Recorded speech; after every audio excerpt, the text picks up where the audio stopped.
नमस्कार, बात बेबाक आप देख रही हैं। आपके साथ मैं श्वेता राजपूत। हमारे खास प्रोग्राम में हर हफ्ते खास मेहमान हमारे साथ जुड़ते हैं, जिनसे खुलकर हर मुद्दे पर हम बातचीत भी करते हैं। आज भी हमारे साथ खास मेहमान जुड़े हैं, जसी पेटवार जी। बहुत स्वागत है आपका हमारे स्पेशल प्रोग्राम में। बहुत बहुत धन्यवाद जी। जसी जी, क्योंकि एक युवा चेहरा आप हैं, एक युवा नेता आप हैं, युवाओं के लिए क्या किया आपने?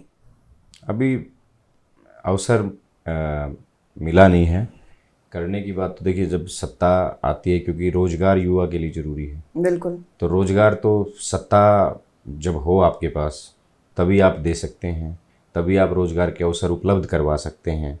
और चाहे मैं किसी फैक्ट्रीज़ की बात कर लूँ, कारखानों की बात कर लूँ, या मैं जो मल्टीनेशनल कंपनीज़ हैं उनकी बात कर लूँ। आजकल हरियाणा में हालात तो ऐसे हैं कि कोई आ नहीं रहा। हरियाणा में कोई कंपनी या कोई फैक्ट्री आ नहीं रही है। लेकिन ये है कि अगर मैं नौजवान हूँ तो आज के नौजवान की, हिंदुस्तान की बात करूँ या खासकर हरियाणा की बात करूँ, तो जो आज का पढ़ा लिखा नौजवान है उसे रोज़गार चाहिए। क्योंकि हरियाणा बेरोजगारी में पूरे देश में नंबर 1 हो चुका है। और रोज़गार जितना ज़्यादा हम अपने नौजवानों को देंगे वो उतना ज़्यादा अपने पैरों पे खड़ा होगा, सक्षम होगा, मजबूत होगा। लेकिन दुर्भाग्यपूर्ण है कि सत्ता में बैठे लोग केवल युवाओं को वोट देने का एक जरिया समझते हैं। आज हरियाणा का नौजवान विदेश में पलायन करने को मजबूर हो चुका है, क्योंकि सरकार के पास कोई ठोस नीति बची नहीं रोजगार देने की। अच्छा, क्योंकि हिसार के नारनौल से आप विधायक बने और पहली बार आप विधायक बन के आए, एक बड़ा चेहरा आपने हराया। कितनी बड़ी चुनौती आपके लिए रही है? चुनौती तो देखिए हर चुनाव बड़ी ही होती है। और जब आप एक ऐसे व्यक्ति के सामने चुनाव लड़ रहे हैं जो धन बल, सत्ता बल, ऐसे हर हथकंडे अपनाने का काम करे, तो चुनौती तो बड़ी ही थी। लेकिन मेरे साथ लोग थे, लोगों का आशीर्वाद था। नारनौल के हर युवा ने जस्सी बन के काम किया। नारनौल के हर मेरे चाचे ताऊ बुजुर्ग ने मुझे अपना बेटा समझ करके चुनाव को संभालने का काम किया। नारनौल की मेरी मातृशक्ति माताओं बहनों ने मुझे अपना भाई, अपना बेटा समझ करके आशीर्वाद देने का काम किया। तो चुनौती जब अपने साथ हों, जब लोग साथ हों, जब जन आशीर्वाद आपके साथ हो, तो चुनौती कितनी बड़ी चुनौती हो, हर चुनौती से पार पाया जा सकता है। मेरे साथ भी यही हुआ। लेकिन चुनौती कितनी भी बड़ी हो, लड़के ही चुनौती से जीता जा सकता है। भागने से कोई चुनौती आप जीत नहीं पाओगे। बिल्कुल। अच्छा, नारनौल में आपने क्या किया विकास के लिए? क्योंकि 2024 में चुनाव थे, विधायक आप बने और अब 2026 आ चुका है। देखिए, एक विधायक को मुझे लगता है कि जहाँ मिलता है कि भाई उसको 2 करोड़ रुपए साल के मिलते हैं जी, वो 2 करोड़ रुपए विकास के, विपक्ष के विधायकों के तो वो भी नहीं लगे हैं सभी के। वो भी ऐसे ही पड़े हैं, पेंडिंग काम पड़े हैं। हम पूछते रहते हैं अधिकारियों से, पंचायती राज में पता करते रहते हैं कि भाई कहाँ है हमारा काम, अब तक काम शुरू नहीं हुआ है। यही भागा दौड़ रहती है। और जहाँ तक जन समस्याओं की बात है, मेरे पास हर रोज़ घर पे या ऑफिस में लगभग 60-70-100 लोग आते हैं। तो मैं पूरा प्रयास करता हूँ कि संबंधित अधिकारी से उनकी बात उनके सामने रखूँ और उसकी समस्या का समाधान करवाने का काम करूँ। मेरी नैतिक जिम्मेदारी है कि भाई किसी व्यक्ति को प्रशासनिक अधिकारी या कोई व्यक्ति परेशान ना कर रहे जिससे उसकी समस्या बढ़े ना, उसकी समस्या कम हो। तो मैं अपनी जिम्मेदारी समझ के लोगों के बीच रहता हूँ। और जो एक विपक्ष के विधायक को जो मिलता है सालाना 2 करोड़ रुपए, वो तो पिछली बार तो मिले भी नहीं। 1 ही करोड़ दिया सरकार ने, वो भी लगे नहीं है अब तक। अब जो इस साल 2 करोड़ लगने थे वो काम भी शुरू नहीं हुए हैं अभी तक। अच्छा, तो लड़ रहे हैं सरकार से। और जहाँ ज़रूरत है, जहाँ मुझे लगता है कि भाई किसी स्कूल में कोई सुविधाओं की कमी है और उन पैसे से वहाँ कोई सुविधा पूरी बच्चों के लिए की जा सकती है, हम उसका प्रयास कर रहे हैं। कोई शेड लगाने की बात है, कोई बेंचेस की बात है, या भाई किसी समाज को आजकल शादियों में जगह की ज़रूरत होती है, गांव में चौपाल की ज़रूरत है, या गांव में लाइब्रेरी है। जैसे मैंने 4 से 5 गांव ऐसे हैं जिनमें लाइब्रेरी दी है, लाइब्रेरी के लिए भवन का निर्माण करवाया है। जैसे हमारे डाटा गांव में बन चुका है, बड़छप्पर गांव में बन चुका है, नाड़ा गांव में शुरू होने वाला है। तो लाइब्रेरी आज की समाज की बहुत बड़ी ज़रूरत है, क्योंकि बच्चों को एक माहौल चाहिए पढ़ने के लिए। तो ये सारी चीज़ें हैं और जितना हमें मिल रहा है उस पर मैं प्रयास कर रहा हूँ कि मेरे हाथ में अब तक तो इतना ही है। और कभी विकास की जब बात हो विकास का मजा तब है जब आपके पास सरकार हो, आप सत्ता में, आपकी हिस्सेदारी हो, फिर विकास और विकास के एक मजा है विकास करवाने का, कभी काम करने का। और कभी नारनौंद की जनता ने, हरियाणा प्रदेश की जनता ने मौका दिया और नारनौंद के लोगों की सत्ता में हिस्सेदारी हुई, और कभी सत्ता में अगली बार 2029 में जब हमारी सरकार बनेगी, 100% कांग्रेस की सरकार आएगी और नारनौंद के लोगों ने मुझे उस सरकार में हिस्सेदारी का मौका दिया, फिर बताएंगे कि विकास क्या चीज़ होती है। पर बीजेपी तो ये भी कहती है कि जब कांग्रेस की सरकार थी, एक लंबा राज किया कांग्रेस ने भी, हरियाणा में भी और देश में भी, सभी जानते हैं, लेकिन बीजेपी कहती है कि लेकिन उस राज में भी कोई विकास नहीं किया कांग्रेस ने। फिर आज बीजेपी जो बेच रही है वो किसने बनाए थे? बीजेपी जो आज एयरपोर्ट बेच रही है वो कांग्रेस के राज में बने। बीजेपी जो पोर्ट बेच रही है वो कांग्रेस के राज में बने। बीजेपी के नेता जिस एम्स में इलाज करवाने जाते हैं वो कांग्रेस के राज में बना। बीजेपी के नेता जिन स्कूलों में पढ़े हैं वो कांग्रेस के टाइम में बने हैं। जिन आज आप मेडिकल कॉलेज की बात कर लीजिए वो कांग्रेस के राज में बने हैं। आप यूनिवर्सिटीज़ की बात कर लीजिए वो कांग्रेस के राज में बनी हैं। तो ये जो बेच रहे हैं धड़ाधड़, और जो आज जिन भवनों में यहाँ बैठे हैं, ये सब कांग्रेस की देन है। इतना विकास कांग्रेस ने किया, फिर उसके बाद जनता भरोसा क्यों नहीं दिखा पाई? नहीं, एक वक्त होता है, ऐसा नहीं है। कांग्रेस ने 60 साल राज भी किया है, तो 11-12 साल से विपक्ष में है, तो कोई मुझे नहीं लगता कि कोई हताशा की बात है। हाँ, गलत लोग सत्ता में बैठे हैं, इसलिए चिंतित जरूर होना चाहिए कि भी इन लोगों से आम जन को कैसे बचाया जाए, हरियाणा प्रदेश को, देश को कैसे बचाया जाए। लेकिन ये नहीं कि भाई भरोसा एक समय होता है, आज इनका समय है। वो कहते हैं कि विपक्ष भ्रम फैलाता है हर चीज को लेकर, मुद्दा विहीन है कांग्रेस और दुष्प्रचार करता है कांग्रेस।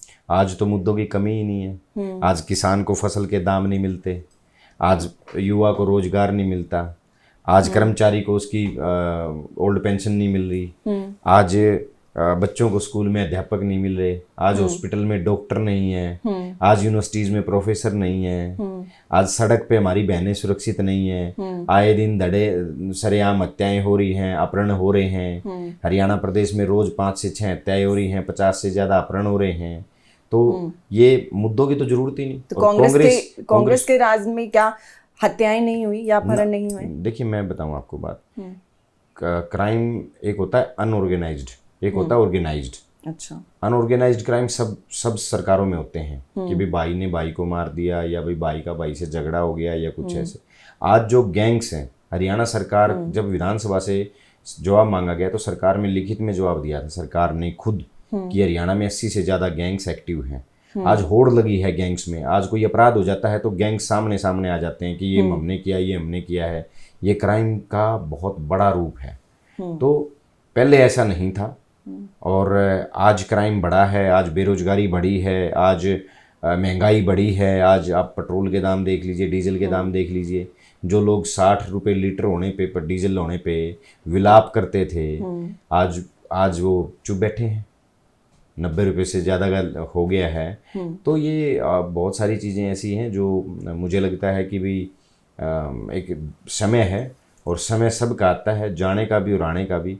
इनका समय था 2014 में नरेंद्र मोदी जी जात पात और धर्म के नाम के ऊपर सत्ता में आए, और 11 साल से जात पात और धर्म की राजनीति कर रहे हैं। अब देश के लोग, प्रदेश के लोग ऊब चुके हैं इनकी राजनीति से, क्योंकि जात पात से किसी को रोजगार नहीं मिलेगा, जात पात से किसी के पेट में खाना नहीं जाएगा, जात पात से धर्म से किसी का भला नहीं होगा, विकास नहीं होगा। जात पात से केवल उन लोगों को फायदा होगा जो जात पात के नाम पे, धर्म के नाम पे वोट मांगते हैं, और जात पात से केवल आप अंधभक्त पैदा कर सकते हो। विकास नहीं होगा, रोजगार नहीं मिलेंगे। जी, ठीक है। आपने कहा कि आप आम लोगों को सुनते हैं, उनकी समस्याओं को कोशिश करते हैं कि उसका समाधान भी हो। आम लोगों के लिए कितना वक्त आप निकालते हैं अपने क्षेत्र में भी? हर रोज। कितने अमूमन लोग आपके पास पहुंचते हैं? लगभग 100 सैकड़ों लोग रोज आते हैं। और सोमवार मंगलवार जो होता है, मंगलवार और बुधवार, सोमवार को मैं रात को यहाँ पहुँचता हूँ, क्योंकि मंगलवार को कमेटियों की मीटिंग है, बुधवार को मीटिंग है। मंगलवार बुधवार को छोड़ के 5 दिन मेरे नारनौंद हल्के में होते हैं। जी, अच्छा। क्योंकि एक युवा चेहरा आप हैं, तो युवाओं के लिए क्या कुछ मुद्दे उठाए हैं अभी तक आपने, और विधानसभा में भी? देखिए, रोजगार है सबसे बड़ा, तो युवा के लिए तो मुद्दा यही है। रोजगार है, शिक्षा है। आज कॉलेज में प्रोफेसर नहीं है। आज छात्र संघ चुनाव बहुत बड़ा मुद्दा है।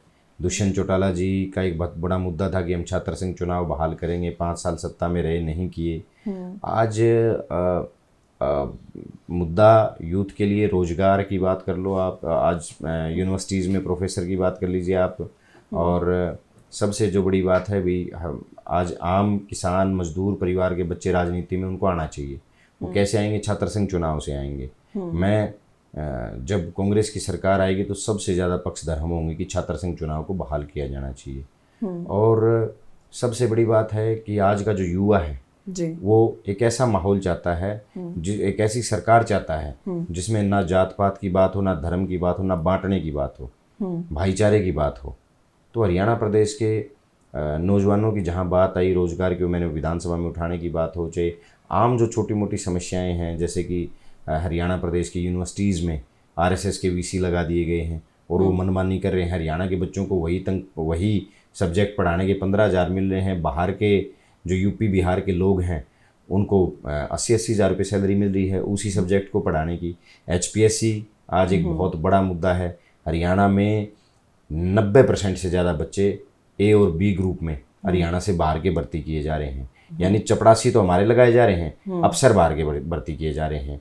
ये मुद्दा हमने विधानसभा से लेकर के सड़क पे प्रदर्शन करने का काम किया है और बड़ी मजबूती से मैंने तो विधानसभा में भी कहा कि इस चेयरमैन को हटाइए, किसी काबिल हरियाणवी व्यक्ति, क्योंकि हरियाणा के अलावा पूरे प्रदेश में ऐसा कोई नहीं है जो बाहर का व्यक्ति HPSC के चेयरमैन के पद पे बैठा हो। तो बहुत सारे मुद्दे हैं, मुद्दों की कोई कमी नहीं है और लगातार हम प्रयास कर रहे हैं कि हरियाणा के युवाओं के मुद्दों को सरकार के समक्ष रखा जाए, उनका समाधान करवाया जाए। और लेकिन सरकार है सुनाई नहीं करती। फिर भी शहीद भगत सिंह जी ने एक बात कही थी, भी गूंगे बहरों को जगाने के लिए धमाके तेज करने पड़ते हैं, ऊंचे करने पड़ते हैं। तो हम पूरी मजबूती के साथ जोरों शोरों से उठाते हैं मुद्दे। बिल्कुल। अच्छा, चलिए चुनाव की बात कर लेते हैं, क्योंकि चुनाव में आपका नाम बहुत ज़्यादा हाईलाइट भी हुआ था और शोर मचा था जस्सी पेटवार इस नाम को लेकर। क्या वजह रही मेन? वो तो मेरे ख्याल से मुझे लगा कि हरियाणा के जो लाखों लोगों ने मेरे लिए दुआएं की थी कि भाई इस लड़के को टिकट मिलनी चाहिए, मेहनत की है इस लड़के ने और इसका अधिकार बनता है, इसको टिकट ऐसे लड़कों को मिलनी चाहिए जो मेहनत करते हों। और मैं सबके सुख दुख, गरीब अमीर में मैं कोई भेद नहीं करता। मैं जब पाँव के हाथ लगाने होता है तो मैं ये नहीं देखता कि ये पैसे वाला या गरीब है। मेरे लिए सम्मान सबका बराबर है। और मैं महल वाले के भी पैरों के हाथ लगाता हूँ, झोपड़ी वालों के भी पैरों के हाथ लगाता हूँ। तो उनको लगा कि भाई हमारे लिए हमारी आवाज़ बनेगा ये लड़का, और नई उम्र का है और मुद्दे, जैसे कि आपने कहा कि भी मुद्दे उठाने की बात आएगी तो ये मुद्दे हमारी लड़ाई लड़ेगा, मुद्दे उठाएगा। उसी को उन चीज़ों को लेकर के हरियाणा प्रदेश में लाखों ऐसे मेरे जैसे आम और गरीब परिवार के नौजवान साथी थे। उन्होंने ज़्यादा से ज़्यादा प्रयास किए कि मेरे को टिकट मिले, दुआएं की। पार्टी ने सुनी, चौधरी भूपेंद्र सिंह हुड्डा जी ने सुन ली और पार्टी ने टिकट दे दिया, नारनौंद के लोगों ने विधायक बना दिया। आपको टिकट मिली, इसकी चर्चा कांग्रेस में तो थी ही कि आपको टिकट दे दी गई, दूसरी पार्टियों में भी खलबली मच गई थी। दुष्यंत चौटाला अलग रैली से बोल रहे हैं मंच से कि शायद नारनौंद और उकलाना की जो टिकट दी गई है वो सुन लेते हुड्डा जी, सैलजा की पसंद की दे देते तो शायद वो हारते ना। दुष्यंत चौटाला जी ने जो अपनी टिकट दी वो खुद का पता किया, उनको 300 वोट आए। जो अपनी नहीं दे पाते टिकटें, जो अपने डिसाइड नहीं कर पाए, खुद दुष्यंत चौटाला जी 5वें नंबर रहे उचाना पे। जो पार्टी पूरे प्रदेश में 1 लाख वोट नहीं ले पाई, वो कांग्रेस के बारे में क्या बात कर रही है और क्या उनकी बातों का आधार रह जाता है। नारनौंद और उकलाना, मतलब गलत लोगों को टिकटें दी, गलत लोगों को टिकटें दी जाती तो जीतते ही नहीं। हम तो दोनों जीत के आए हैं। तकलीफ इनको इस बात की है कि अब आम घर के बच्चे आगे कंपटीशन में आ चुके हैं। इनको तकलीफ इसी बात की है कि किसान मजदूर के बेटे विधायक बन गए। नारनौंद से किसान का बेटा बन गया, उकलाना से एक मजदूर का बेटा विधायक बन गया। यही तकलीफ है इनको। फिर आपकी पार्टी के नेता भी शायद खुश नहीं थे, क्योंकि कुमारी सैलजा तो बाहर ही नहीं निकली काफ़ी लंबे समय तक। हालांकि हम मीडिया वाले भी इंतजार कर रहे थे कि सैलजा कहाँ गई, ये सुर्खियां बन रही थी हर चैनल पर। तो कुमारी सैलजा जी ही उस बारे में अच्छे से बता पाएंगी। मैं तो उनको क्या जवाब दे सकता हूँ। ये तो हमारी सीनियर लीडर हैं, सम्मानित हैं, हमारी बहन जी हैं, वही इस बारे में जवाब देंगे। पर आपको लगता है कि उस समय पर जो सैलजा बच रही थी, बाहर नहीं निकल रही थी, रैलियां थी, बड़े बड़े प्रोग्राम्स कांग्रेस के एक तरफ हो रखे थे, वो पहुंच ही नहीं रही थी, उसका कुछ प्रभाव पड़ा था? जो वोट बैंक था वो कट गया कांग्रेस का उस समय? नहीं, देखिए इस पे तो मैं प्रतिक्रिया नहीं दूंगा, प्रतिक्रिया सिर्फ इतनी है कि इसके बारे में तो बहन जी ही बता सकती हैं। मैं कुछ कहूँगा तो शायद न्याय नहीं होगा, वो तो वही अच्छे से बता सकती हैं। आपको लगता है कि कांग्रेस जो हारी थी उसकी वजह टिकट आवंटन गलत था, ये चर्चा रही थी, क्या ये सच बात है? नहीं, बिल्कुल गलत है। टिकट आवंटन, क्योंकि उसमें आपका भी नाम था कि गलत टिकट बांटी गई। गलत बांटी थी तो मैं जीत जाता। 13,000 वोट से ज़्यादा से चुनाव हम जीत के आए हैं और 13,000 बहुत बड़ा मार्जिन होता है। अगर गलत होता तो, और 52 साल के बाद हम जीत के आए, कांग्रेस 52 साल के बाद वहाँ से जीती है, तो अगर गलत टिकट होती तो आप कैसे जीत जाते? गलत टिकट में कोई जीत सकता है? गलत टिकट होती तो नॉर्मल से चुनाव हारते, कांग्रेस की एक सीट और कम आती। और टिकट आवंटन बहुत सही था। जो सही बात और जो सही मुद्दे हैं वो है वोट चोरी। आज तक ना बीजेपी जवाब दे पाई, ना आज तक चुनाव आयोग जवाब दे पाया है कि जो 13,65,000 वोट बढ़े चुनाव आयोग की साइट पे 5 तारीख को 11 बजे 61% वोट पोल होते हैं, 6 तारीख को 64% कुछ होते हैं, 7 तारीख को 67.33 होते हैं। जो 13,65,000 वोट इस बीच बढ़े वो कहाँ से बढ़े?